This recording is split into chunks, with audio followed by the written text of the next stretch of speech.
Omar, do you hate Christmas too? I love Christmas. Christmas is a great time. We don't pretend like we need to cook a turkey.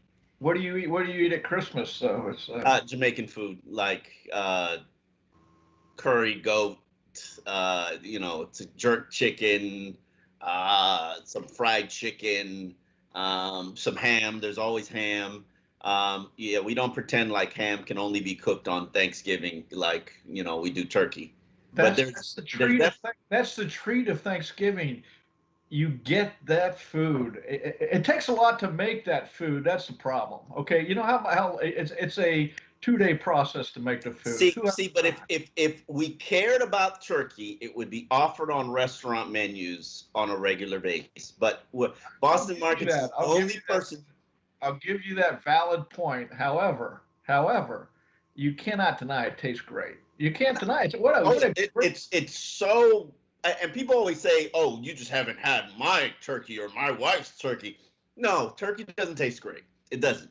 It doesn't taste great fried. It doesn't taste great jerk. It's great. It's dry. Great fried with mashed potatoes on the fork, stuffing, green beans, cranberry. You got to have cranberry to season it up a little. I can't believe you're anti. I've never met anybody anti-Thanksgiving. I'm very consistent in this. I would rather have a meatloaf than a turkey.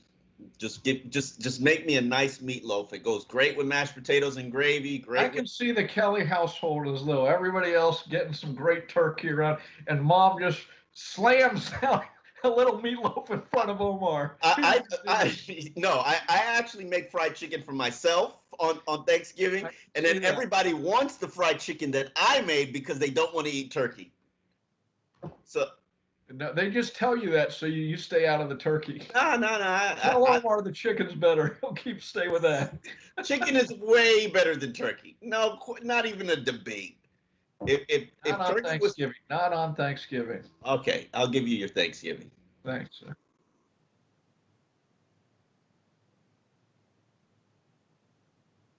There. Let's go with Dolphins. I guess we'll go with the show.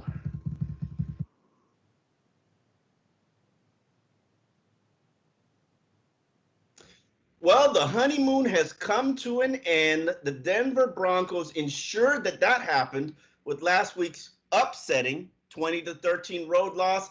The Dolphins came out flat, couldn't sustain any drives, and even though the defense kept Miami in the game, courtesy of an Xavier Howard interception and Andrew Van Ginkel doing Van Ginkel things, saving a touchdown by knocking it out at the goal line at force a fumble, Miami's 5-game winning streak has come to an end, Dave. And not just that, but the offense was so inept, so inefficient, that Brian Flores decided to do the sacrilegious thing, Dave. The thing that Dave said could be done, I said wouldn't be done. He benched Tua Tagovailoa, see, I said it right, and replaced him with Ryan Fitzpatrick for the final drive of the game. Miami was trailing, needed a score. Ryan Fitzpatrick drove the team the length of the field, but then he threw an interception to Devontae Parker in the goal line and in the end zone, trying to pinpoint a pass in for a touchdown that would have tied the score. What did last week's loss teach us about the 2020 Miami Dolphins, Dave? Well, I mean, it showed Tua's a rookie who's going to have growing pains. And Vic Fangio, this interesting stat about Vic Fangio, the Denver coach, who's a defensive coordinator all his career.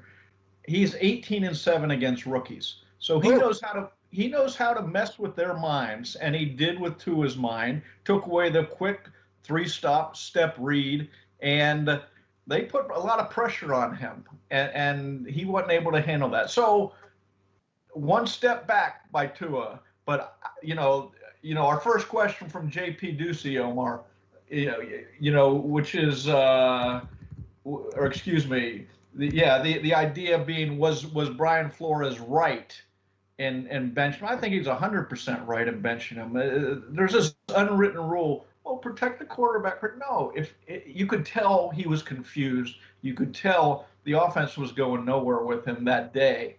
And so get him out there, let him learn something from the sideline, and watch Fitz go. I had no problem. I thought it was the right move. I can't disagree with you. I think that game convinced me that it is all about winning with Brian Flores. I have been on the fence, as you know, going back to last season. I just didn't believe that it was all about winning. But when you bench your franchise, your future quarterback, because he's not the franchise yet, and say, hey, I need my veteran in here because my veteran can handle the pressure. He can handle the poise. He can execute the 2-minute faster and better. And we're trying to win this game. And it was an important game because, in my opinion, that loss could be the loss that keeps them out of the playoffs. I mean, there are going to be other losses that or other games that can decide it.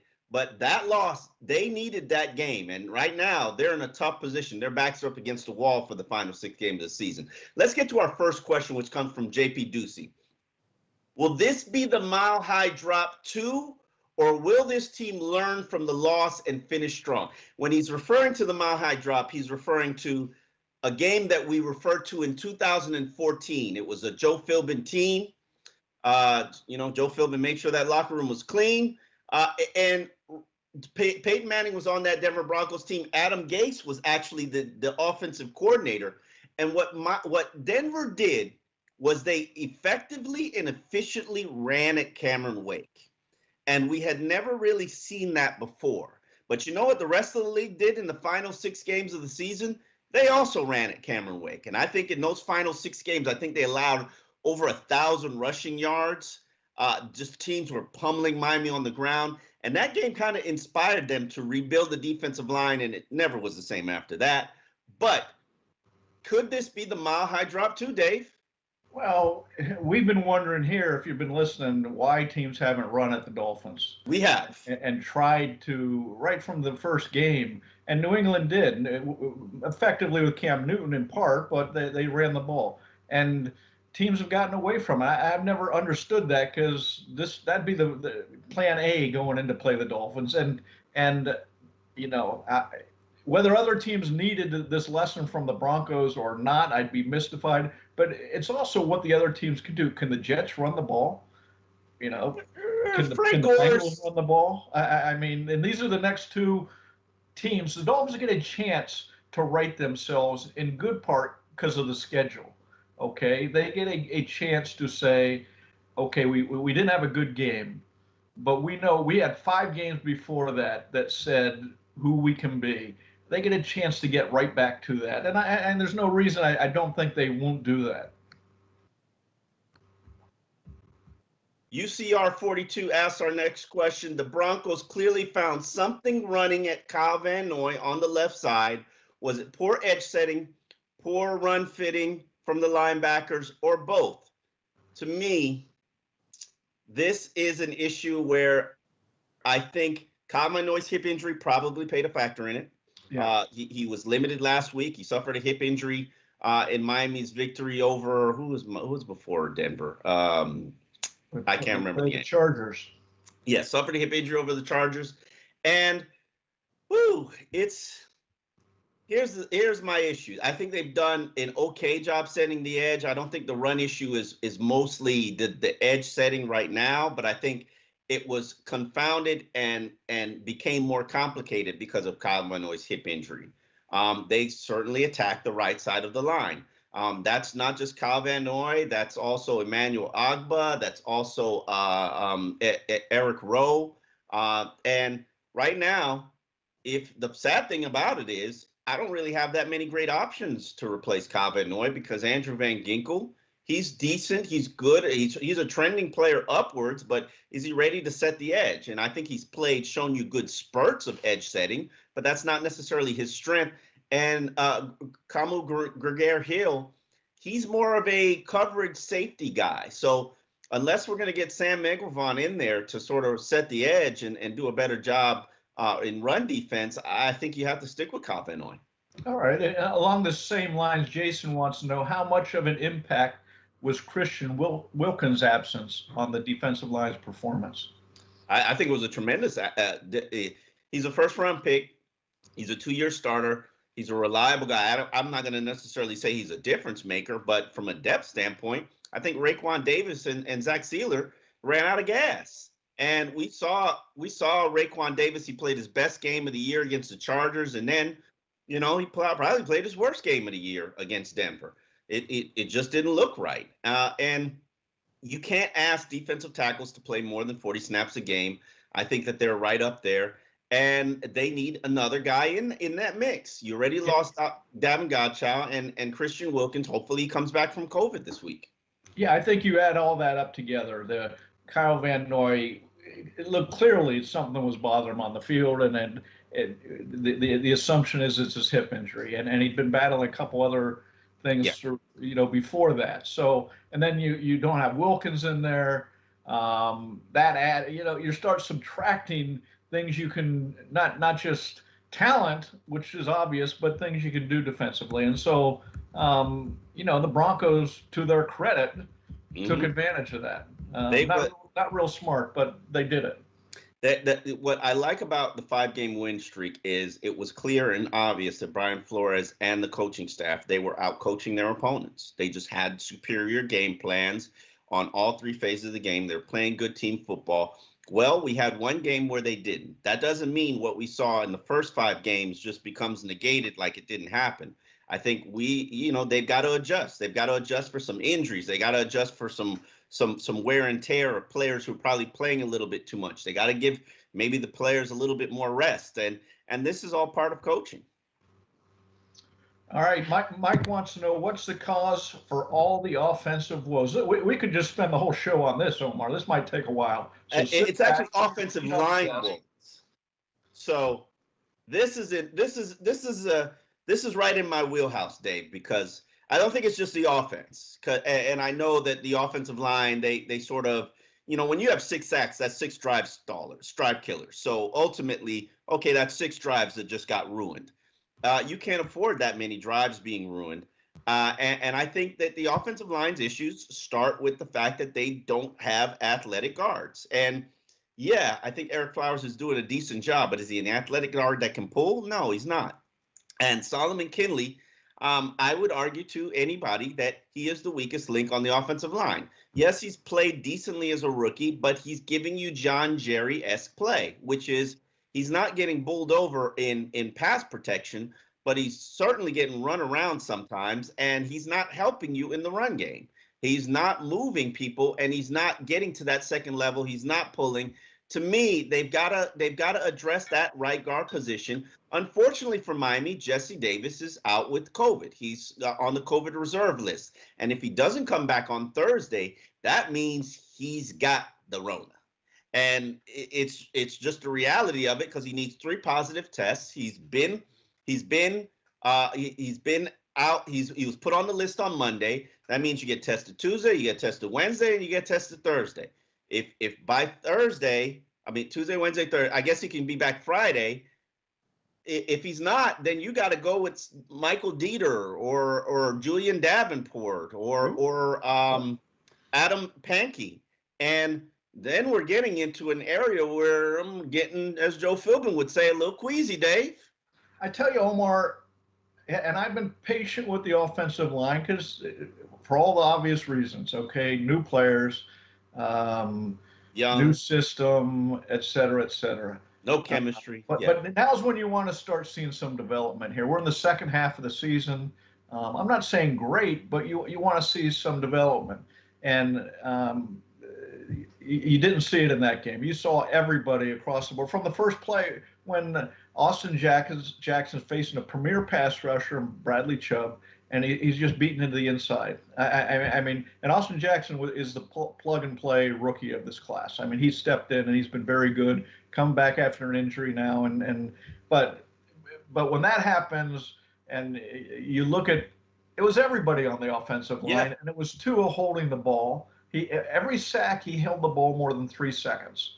You're inviting trouble, okay? You're inviting trouble, so the defense obviously was doing something to confuse Tua, and so when you say what was wrong, we can go back to the running backs. Start there would be as good a place as any too. So they don't have a running game, and that's a rookie quarterback's good friend, okay? And the fact that they don't have one, more burden on Tua. So that game, it was across the board on the offense. And beyond that, you didn't see the game before against the Chargers. You saw little places they got, like Malcolm Perry, little simple passes. He got open and wiggled for 8 or 10 yards a couple times. You didn't really see that in the Denver game either. And so across the board, there were questions of from what either plays they're running to execution to personnel, Game plan, yeah. everywhere. That was just a game where their flaws came out. And good coaching. I think give Vic Fangio a lot of credit because he outcoached Miami staff. This is you. Yeah, like I said before, he's 18-7 against rookie quarterbacks. So, okay. Last week, Brian Flores did something we initially discussed on X's and Omar, and it got kind of heated by benching Tua Tagovailoa in the fourth quarter and placing him with Ryan Fitzpatrick, the Dolphins, Josh Rosen, Tua. This is Omar's words. This is his script. Josh Rosen, who was supposed to be the franchise's savior. Last year, after struggling in a loss to Washington, Miami replaced Rosen with Ryan Fitzpatrick and never looked back. But immediately after the game, Flores and even Fitzpatrick said this is Tua's team, and that fifth overall pick would remain the starter. We'll jump right into this. Was a question from David, Omar. Did Flores do the right thing benching Tua? I think he did, because he sent the message to the entire team. It's about execution and it's about performance. No exceptions for anybody, including our stud star, face of the franchise, Tua. If you're not getting the job done, you're getting replaced, and we're putting in a guy that can get the job done. And everybody knows Ryan Fitzpatrick. You're either gonna get Fitzpatrick or you're gonna get Fitztragic. And right up until that final play where he threw that interception, you were getting Fitzmagic. And then all of a sudden we got Fitztragic, and I don't blame him because he tried to put it in. That's a ball. The safety read his eyes. He said, and I give Ryan credit because 16 years of experience teaches him what he needs to do and his mistakes. And he knew right away, right after the game, he should have taken a few seconds to look that safety off if he knew that was where he was going to put the ball. And he said because he didn't look that safety off, and he was looking at Devontae, he telegraphed where he was going to throw it, and that's what allowed Justin Simmons to step in front of that pass, intercept it, and end the game. That's what a good player does. He's a Pro Bowl player. There's a difference in the offense. It's Ryan Fitzpatrick, 117 yards of offense in his short time, and Tua had 105 yards of offense in 3 quarters. So, look, Tua wasn't getting anything done. He wasn't going to bench him. The harder question becomes than that game, what do you do next time? Doing it once, you can say, hey, he had a bad day. We wanted to sit him down and learn him. You do it twice, and it's a bigger issue, not just outside the team, but inside the team too, because you're saying, Ryan Fitzpatrick is playing better. So that will be if Tua struggles again, and who knows if he will or not, but if he does, he will.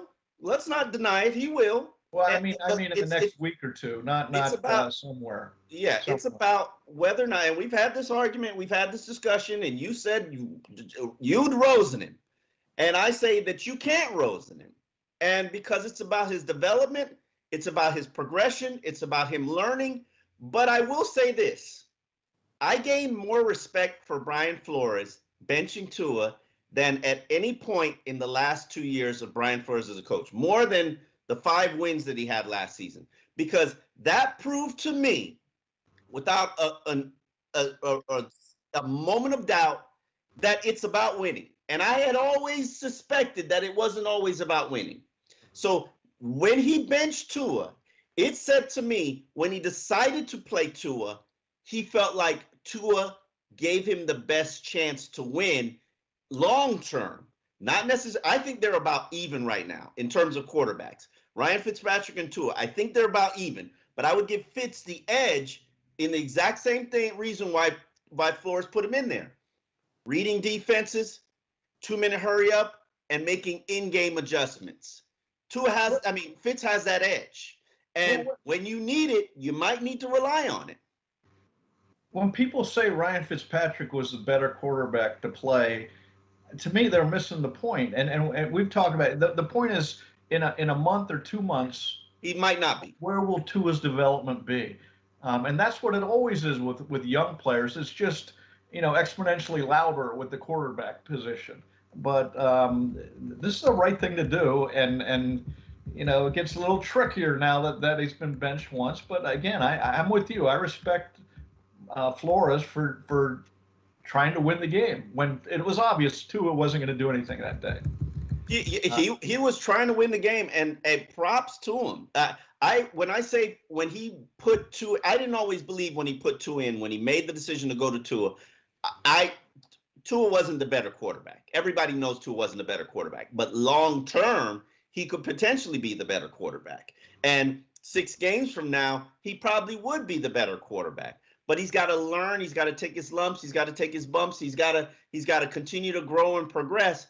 Unfortunately, he wasn't learning or growing in that game, and Miami still saw an opportunity for them to win it, and he made the right call. Yeah, and to add on to that, you talk about learning. How much does he learn when he comes out of the game thinking, I can't do anything, and he's watched Fitzpatrick, what he does, how he attacks the defense, and oh, yeah, I could do this. I can do this. That's a great learning tool for Tua to have that in Fitzpatrick. And the fact Fitzpatrick is still, his mind and sanity is still into helping Tua says a lot about him, considering, he had the season yanked out from under him. Yeah, and what I loved after the game, Tua said, and this is where the it factor comes in. He's got it. He said something to the media. He was like, Fitz kept telling me guys were open, and I just couldn't see it or couldn't find it or didn't trust it. And then when Fitz went out there, he showed me that these guys are open. And even Chan Gailey said that. When Devontae Parker has a guy on his hip, he's open. You have to throw it in a spot where he can get it, and more than likely he'll bring it down. So you got to know where your guys are. Same thing with Mike Gesicki. Fitz has better chemistry with Devontae and Mike Gesicki than Tua does. And he has to develop that chemistry and figure out when they're open. But it's not all on him in terms of the line's got to get better. The protection from the backs has to get better. The running game has to get better. Everybody's looking at this game like, oh, Tua struggled. They suck. No, everybody struggled. And Tua just looked bad because everybody struggled. If everybody picks up their play just a tad, just a little bit, then maybe they'll have a chance. Well, I tell you what, they looked a lot better with Fitz in there, though. So that tells you a quarterback has a chance to lift everybody up. Okay, our next one is from Chris Anderson. Is Tua's issue with holding the ball too long something that can be easily improved with experience, or is this something that will be tough to correct? I think it'll be tough to correct. It was a problem that he had at Alabama. If Nick Saban had any criticism of Tua, it's that he holds on to the ball too long. And I saw plays and situations where I was just a little bit uncomfortable with how long he was holding on to the ball. Yes, the offensive line has to do a better job of providing him protection, providing him a clean pocket. But let's not pretend like Tua doesn't have good pocket presence. He does. And then the wide receivers have to do a better job of getting open. I will argue this to my death, and we'll discuss this later on in the show, but they don't have a slot receiver. It's a very important position because it serves as a safety valve for the quarterback. If things aren't open, they know, hey, the slot, he's out there finding the open zone and dropping into it. Well, if Tua doesn't have that, what's he supposed to do? See, I disagree. I think this is very correctable. And you look again, it comes down to he was confused by this defense. The first 3 weeks, you can look him up on Next Gen Stats. He wasn't holding the ball. It was getting out 2.3 to 2.6 seconds. This game plan held for the Rams. 2.84 seconds. That was part of the game plan for the Rams. 2.84 seconds. He's holding the ball because Denver was jumping his quick routes. They were jumping his 3-step routes.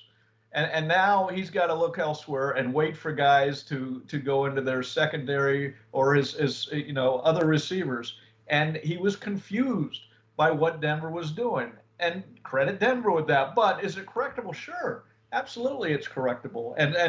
And the fact that Fitzpatrick was throwing the ball at 2.3 seconds on average, and Tua is thrown at 2.84 seconds on average, that tells you Tua can watch Fitzpatrick.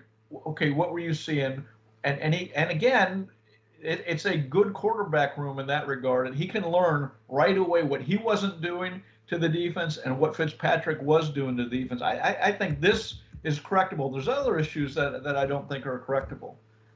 Eric has our next question. What did Tua's performance versus Denver reveal about his talent level? What does he need to work on to improve, or was it just an off game for him? I think it starts with better chemistry with his weaponry. As we saw with Fitzpatrick when he was in there, Devontae Parker making plays, Mike Gesicki making plays. We haven't seen that many plays with Mike Gesicki when Tua's in there at quarterback. And then Jakeem Grant. Yes, when they lost Preston Williams, they took a big hit, but somebody has to step up. Right now, that guy's Jakeem Grant. Is it good enough? Is it enough? Jakeem runs a lot of clean-out routes, as Tua calls them, brotherhood routes, because they basically help others get open. Now that he's not running these brotherhood routes, are other players making up the slack for him.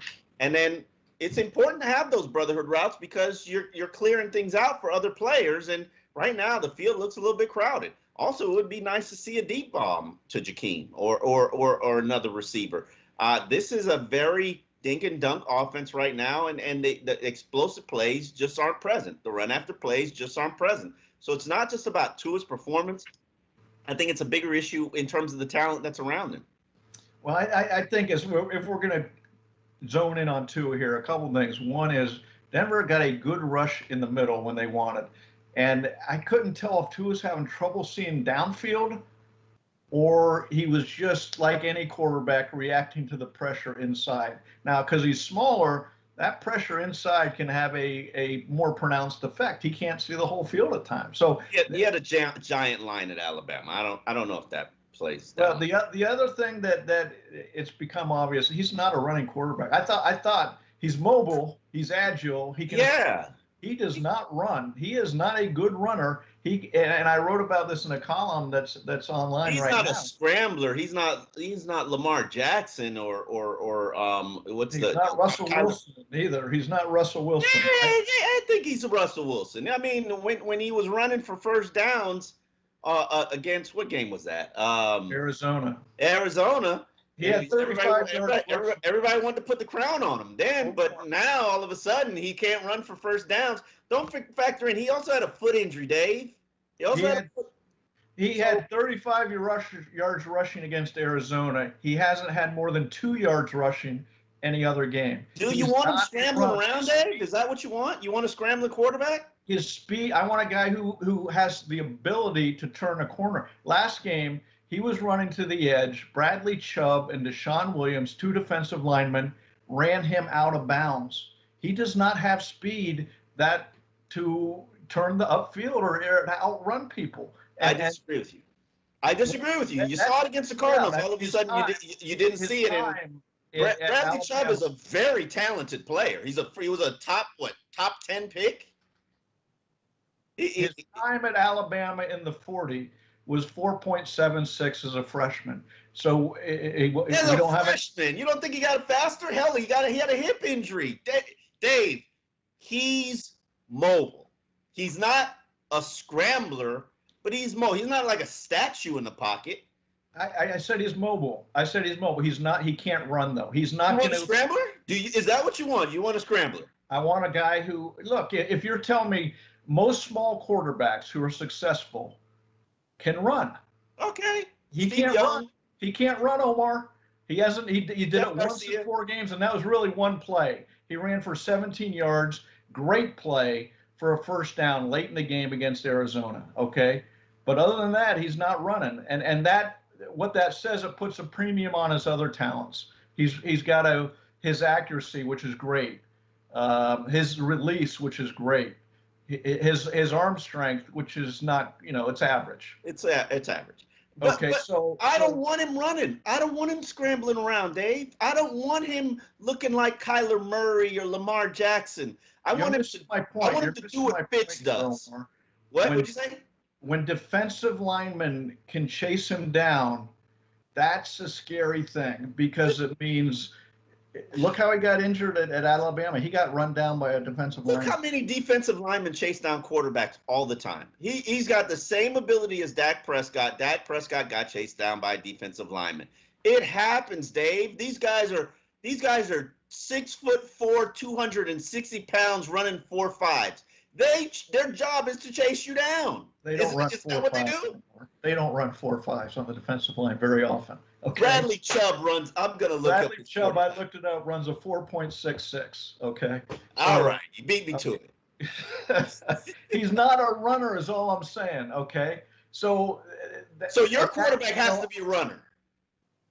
Huh? Your quarterback has to be a runner. No, Omar, come on. Don't make it like A or B, a binary. He's a runner or. But you're looking at this like it's a knock on his game. He's just as mobile as Ryan Tannehill. Yes? No? Look up the rushing stats, and they aren't close. Okay. Look up now. Again, we're in 4 games. He's had 1 game where he's had 35 yards. The other 3 games, 2 yards or less rushing. He's not taking sacks. He scrambled for about 2-yard gains instead of taking a couple more sacks. That's fine for me. That's what I want. I want a guy who's going to run for a 3rd down when the secondary's got their backs turned to him and man-to-man coverage. Absolutely, and that's what I'm saying. He doesn't have he has the mobility, the agility. He can escape. He's great in the pocket, as you say. But if we're talking flat out speed to beat someone to the edge or something like that, at times when you would like that, I'm just saying we're talking here. The question was, what are we learning about Tua? That's something that I learned. I thought he had more speed than that, and he doesn't. Okay, that's fair. Our next question comes from Ed. Why is Lynn Bowden Jr. inactive so often when this team really needs a slot receiver? And This is not just a question about Lynn Bowden Jr. It's a question about Malcolm Perry. It's a question about now Antonio Callaway and also Jakeem Grant, who's not a slot receiver. You know, I think they miss a slot receiver. Isaiah Ford was pretty much their last legitimate slot receiver. They traded him away to New England. And there's been, they've had the tight end, Mike Gesicki, play kind of a slot role, but it's just, I'm sorry.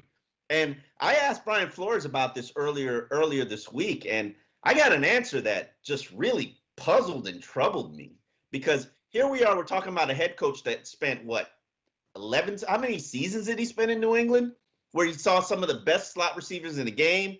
New England pioneered, revolutionized, changed how the slot position is played with Wes Welker, Julian Edelman, Danny Amendola, Chris Hogan. And now all of a sudden, Brian Flores is like, I don't need a slot. I just have other guys, running backs and tight ends and wide receivers play that role. I'm sorry. Slots are important in today's game.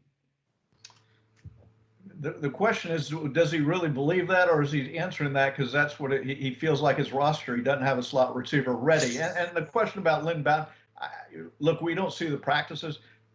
I would guess he's not ready. Whatever they want him to do, he's not ready yet to do it. He's a former quarterback. So here's what bothers me the most, and I got so angry that I hit my damn computer. This truly bothers me. I listened to a podcast, OJ McDuffie and Seth. They do a podcast. The Fish Tank, it's called. The Fish Tank. It was a great podcast with Devon Bess. And Devon Bess, it was phenomenal. If you have an opportunity to go listen to the Fish Tank podcast with Devon Bess, he revealed so much about what he was going through with his mental issues and life issues, and it's really a podcast everybody needs to hear. But also when he talked about it, he talked about, hey, my understanding of defenses is what helped me be effective, and now I teach other guys that. Lynn Bowden Jr. and Malcolm Perry should understand defenses because they played the quarterback position. So they should be able to understand zones and stop and drop into it and be quarterback friendly. It just hasn't happened for this offense. And it's a point of frustration for me that they traded away the guy who can do it, who can serve as a safety valve for this offense, served as a safety valve for Ryan Fitzpatrick, traded him away. Now the younger, talented players who can give you the run after catch. I argue to you, these two guys are super talented in run after catch ability, Lynn Bowden Jr. and Malcolm Perry. But they are not reading these defenses properly and dropping into the right zones. And it bothers me. It's a coaching issue. And you look at yards after catch, that's an interesting stat that this offense needs more of. And you saw Callaway make one catch against Denver. He's a talent if they can get him out there and get going. He has athletic talent beyond what a lot of receivers in the league have. You say that. Everybody says that. I've watched his highlights at Florida and in Cleveland, and I see a good flanker. I don't necessarily see a game changer, but I'm open to it. How many game changers do you see in this receiving core? How many game changers? Yeah. Devontae Parker. Right now, they could use good. Okay. All right. That's fair. The winless New York Jets have been circling the drain all season and are the NFL's only winless team. I'm of the opinion that the Jets haven't fired Adam Gase because you know what? They're kind of tanking. And they're competing with the Jacksonville Jaguars to secure the #1 spot in the draft so that they can secure Trevor Lawrence. Jacksonville's only won one game. If the Jets so happen to win one game, then we're taking it to what, a coin flip. Let's jump right into this with B.A. Hearns, who asks, are the Jets hanging on to Adam Gase to ensure that they get the top pick in next year's draft, Dave? Well, of course they are. They'd be insane not to at this point. In fact, after 0-3 and 0-4, do not fire Adam Gase. Do not shake up anything that, look at Atlanta. They fired a coach and all of a sudden they start winning games, meaningless games. And so if you're the Jets, and here you sit with the guy who for the next decade can change your whole fortunes. Of course, they're not. They want to get that. And of course, if Adam Gase can mess up enough, do Adam Gase things to help you get that, at this point, you stay the course, you grit your teeth, and you look to the next draft date as when you can get out of this mess. Let me ask you a question, Dave. And this is kind of going to be a toughie. If I told you that Trevor Lawrence would be Peyton Manning, and if you lost the game to the Jets, you might give yourself a chance to not have him in your division, would you coach it differently? Not this game, I wouldn't. Now, the big question in that regard, look at the Jets' schedule. Last game, New England. Bill Belichick, if he's out of the playoffs, which it sure looks like they're going to be out of the playoffs. There's the question. If you're Belichick, do you want them to get Trevor Lawrence and you have to face him for the next, well, he's not going to be around 12, 15 years, but for the next several years? Or do you lose the game, let them win a game, and if that would mean they don't get Trevor Lawrence? To me, that's the game. It's not at this game. Dolphins are going out to win. You go. We're still in the playoff hunt. Still in the hunt. It's not an issue. So, but the last game, then we're talking. Now, Cameron has a good one. How concerned should we be about the Jets' run game this week, now that Vic Fangio has laid out the blueprint to attack our defense? Very concerned. I'm a big Frank Gore fan. In fact, he's my favorite football player. Come on, Dave. Don't disrespect the old man. Do not disrespect the old man coming home. Everybody loves Frank Gore, but there's a difference between love and fearing him. That this should be a. You don't think Frank's got one in him? He probably does. You're right. For coming home, Frank's got one in him. Frank wants to continue to play. And to continue to play, you need to be productive. You need that one game to show teams, hey, I still got it. Christian Wilkins is practicing. He's expected to come off the COVID list today. So hopefully the Dolphins can get some reinforcement. That news comes in from our Sun Sentinel colleague. Myles Gaskin also returned to practice in non-contact pads. He is eligible to come off IR. So positive news for the Dolphins from an injury front. Let's see, it'll make a difference in the game. Jason Fisher has our next one. Dave, give me 3 reasons why Jason Fisher and Dolphin fans should still have hope for this season, for this team in 2020. It's amazing. It's such a weak, and I love it in a regard. It's such a week-to-week league. A week ago, the question was raised by Colin Cowherd: are the Dolphins a top 5 team? Yeah. And if you answered, look, they're not there yet. Oh my God, how can you say that? They won 5 in a row. Look what Tua's doing. Their defense is incredible. And now it's give me 3 reasons to believe. I mean, they played a bad game. There's no denying that. A lot of their weaknesses, which had been covered up smartly and luckily in places, came out in that game. And if teams can get to those weaknesses, the lack of a running defense, they can't run the ball. Tua is a rookie quarterback, and at times he's going to look like a rookie quarterback. Those are weaknesses. But reason to believe you still got a very good defense, starting with the 2 cornerbacks. They got to get turnovers, though, Dave. They got to have a lead. I agree with that. I've said this all season. They are a totally different defense when they have a lead than they are when it's close or when the game is when they're trailing. 2 completely different defenses. And when we saw with those wins, in the wins this season, they've had ginormous leads. And it allowed them, like a vice grip, to just tighten the noose. They are a completely different team when they do not have a lead. And I will say 3 things. Okay, you're 3-1 against the NFC West. You don't do that with on pure roll the dice and lucky stuff. There's some talent out there. Okay, so remember 3-1 against what is considered to be the best division in football. Okay, and I would go back to the strength of the team, the secondary. Okay, and as you said, getting a lead is vital for this team, because then you can rely on your secondary and allow that to, in effect, carry you home defensively. Yeah. Okay, and the third one is and this is Tua's out there advancing what's going to be for this franchise and where it's going to go, and whether he has a good game this week or not. The important thing is, okay, a month from now, by the end of the season, can you look back and say, okay, we got something here that could be around for a long time? My 3 things are, I will start with players. Young players are developing. Nick Needham is evolving into a pretty good damn nickel cornerback superstar. We've got Andrew Van Ginkel. We got Zach Sealer. Young players are developing. That you can't ask for more than that. Tua's playing, Tua's growing, Tua's learning. I'm of the opinion that this season might not even finish because of COVID. If you look right now, every NFL team is popping up with COVID reserve guys from positive tests and shutting down facilities. And you just need to continue to see Tua play, allow him to gain experience. Every single game is a learning process. He's going to build off that.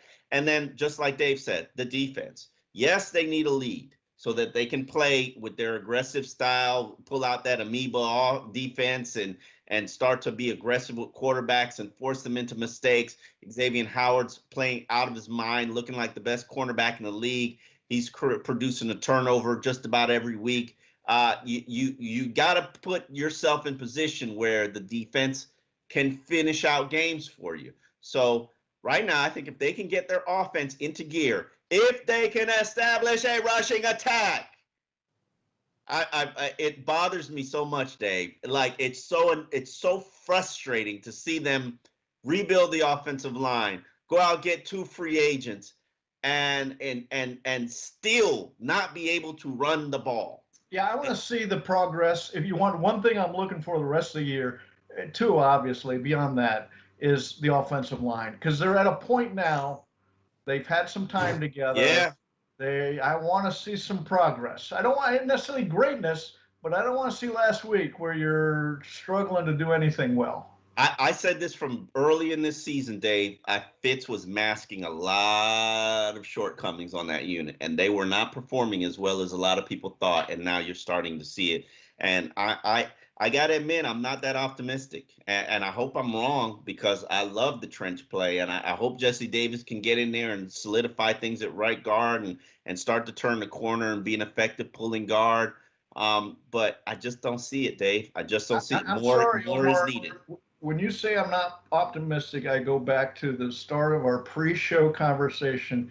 You are the most pessimistic person around Thanksgiving I've ever seen. You do not like Thanksgiving food. I've never heard of such a person. It is the greatest holiday with the greatest meal. There's no marketing of it. No, you don't have to buy presents for people. Listen to these caroling and everybody getting. And you just have to pretend you like the food that you're eating, Dave. You just.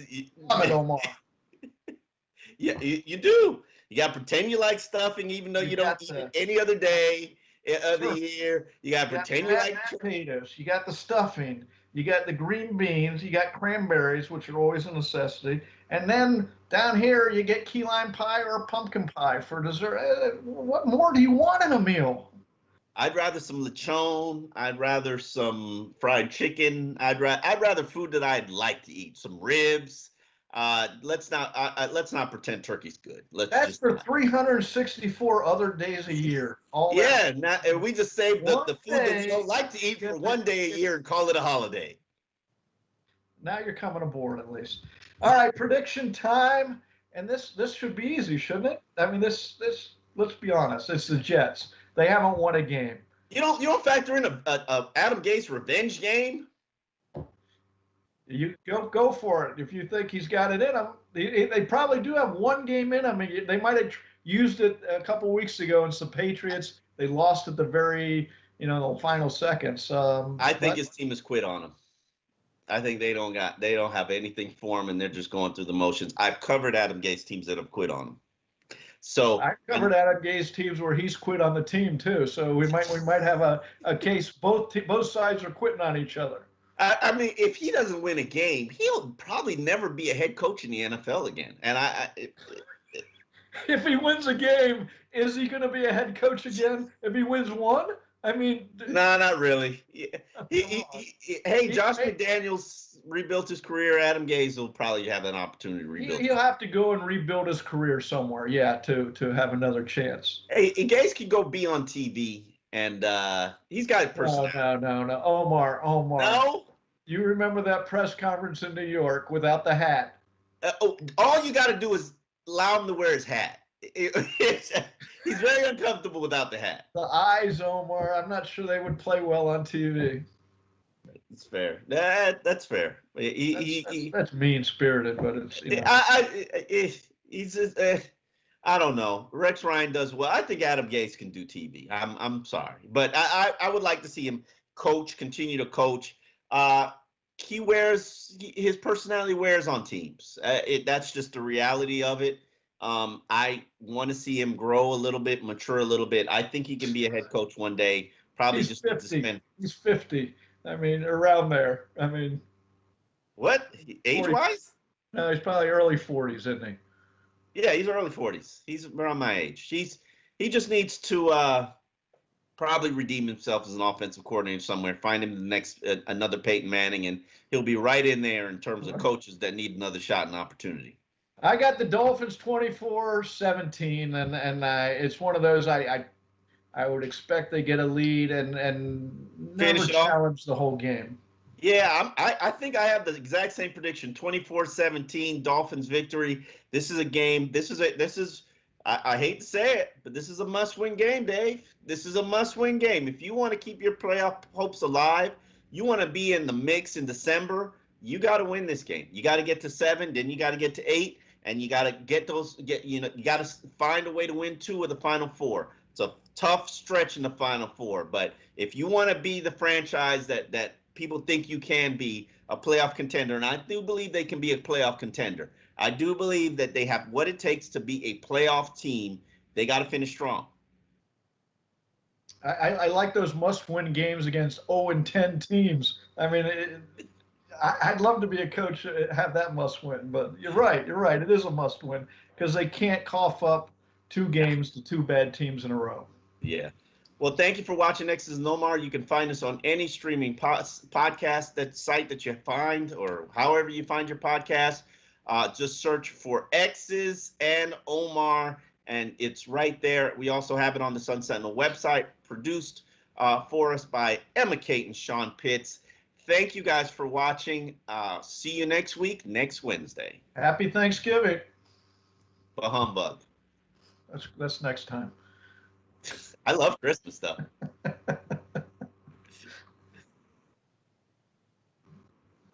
You love Christmas like everybody loves Christmas, Omar. Yeah, there are people who don't love Christmas. But I think it's over more. I don't like the marketing aspect of Christmas. Yeah. That's a different topic, though.